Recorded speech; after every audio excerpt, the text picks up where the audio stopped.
Hi guys, Carla Morrow here from Dragon Lady Art Studios. I am a dragon artist and dragon channeler. If you're not familiar with my work, please visit dragonladyart.com. I've been working with dragon energies now for about 20 years and have only recently started talking about that and becoming more open within the metaphysical community. I am on my third oracle deck right now. I'm the illustrator for the Hay House Dragon Oracle and the Enchanted Blossoms Empowerment Oracle from Blue Angel.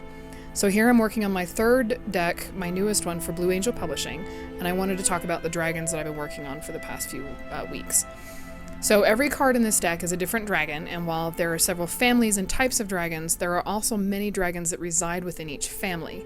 Each one has its own energy and feeling with it, and even though they embody similar characteristics in their family, they are all very much individual dragons. So the fire dragons, like all of the four elemental dragons, were born during the creation of the earth. They are the second oldest of the elementals, and only the earth dragons are a little bit older. So these fiery beings were born from the chaotic molten lava that covered the earth during its early stages, and that has since become the heat in the core of our planet. So for the most part, those energies reside deep within the core of our planet. They are basically forming the base, only slightly above the earth dragons. You can see their energies from the lava that flows from the earth down to the dancing flames at the end of a candle. They arose in this chaotic early millennia as the drive and powerhouse of the earth's energy.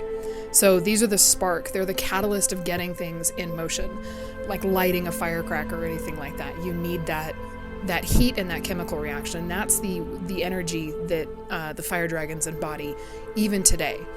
They're the most tenacious of the energy dragons, embodying the more masculine quantities. Fire dragons tend to be perceived as the more aggressive in energy and presence, and they make it pretty obvious when one is in your life, even if they're there for just a brief moment. Excuse me. They're very strong, and they give off a lot of heat. And whether you feel that on a physical level or a psychic level, either way, they're an explosion when they come in. The fire dragons tend to be perceived as more aggressive, as I mentioned, and the power and strength and warmth that radiates these dragons is absolutely unquestionable. When I first opened up and asked about which dragons wanted to come forward to be in this deck, it was completely unsurprising to me that fire dragons were actually the first to step forward and show me what they wanted to say.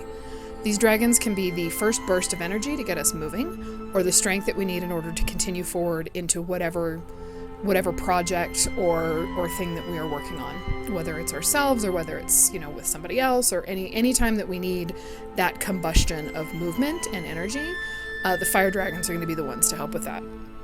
So if you're seeing and feeling a fire dragon in your life, it's asking you to be strong and fierce, to light that fire in your belly and stand tall in the face of whatever it is you're dealing with and become who it is that you are supposed to be. Claim your fire and use it for creation and the power of good. The four fire dragons in this deck are the embodiment of confidence, leadership, strength, and courage. Now, there are tons of other fire dragons out there. These are the ones that just happen to come to ask to be in this deck. The one that I'm painting here is Courage. It's a great fire dragon contemplating the storm he's about to soar into. We don't know his reasons, only that in the face of fear, this is something that he needs to do. He sits on the last lonely bastion of safety before he leaps into the air and meets the thing that scares him the most. Courage isn't a lack of fear, but making the choice to move forward in spite of that fear. And that's what this dragon is asking us to do. So if it comes up in your reading later on, it's to have courage and to move forward into whatever it is that you're working on. These are only a handful of what the fire dragons ask us to embody and remind us in our own lives. Now, if you need a little help or assurance finding your strength, seek the aid of fire dragons. Invite their help in the same ways that you would bring the element of fire into your life. You can use an altar or a spirit board, pendulum board, crystal board, or any clean and cleared space to center yourself and call help to the dragons.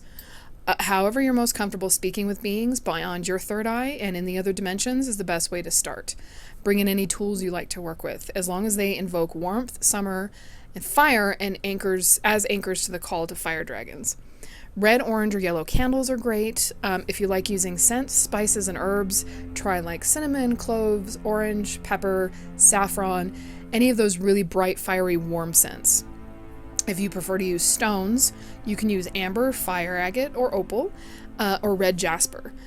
Picture the fire dragon in your mind as you ask your question and call out to them if you need. Just always remember, dragons are their own beings and must be treated with the utmost respect. They have the freedom of choice, and if they don't find the alignments are in with your wants, or they don't think you're ready, they will definitely let you know this. So that's the basics of working with fire dragons and fire energies. As I said, pretty much anything that you want to use to call upon fire, they can definitely help you out with. I'm working on, I said, courage here, and I work in watercolor and a little bit of gouache. And yeah, it was amazing working with the fire energies. They were so much, like I said, they're that spark, that combustion of creation, and they definitely blew in and exploded and then blew out. I mean, it was really interesting and very incredible to work with them. And I think I had all 4 drawings finished within a few hours and knew exactly how I wanted to paint them and the colors they wanted. And it was like they had so much other things to do. They came in, they did their job, and they left. And it was really cool. And I'm super excited to bring them to you in this deck. The working title is the Universal Dragon Guide deck. This is something I'm playing with, but it's due to the publisher in April, and then I'm hoping will be published in late 2020, early 21. So definitely, if you want to know more about it, check out my website, dragonladyart.com. I will have some information there as time goes on and be showing more of these cards. If you would like up to the minute information, definitely check me out on Patreon. It's patreon.com/dragonladyart. And you can find me there, and I'm posting dragons as I work on them and things like that. So I'm going to let you guys finish out this video. I will go ahead and post the other 3 dragons, at the end of the video. So there's 11 dragon families in this deck with 4 dragons per family. And that's how I'm working it this time around. So I will be posting the other 3 at the end of the video, and hopefully you guys will check that out and enjoy the rest of the video. Thank you guys very much. Bye-bye.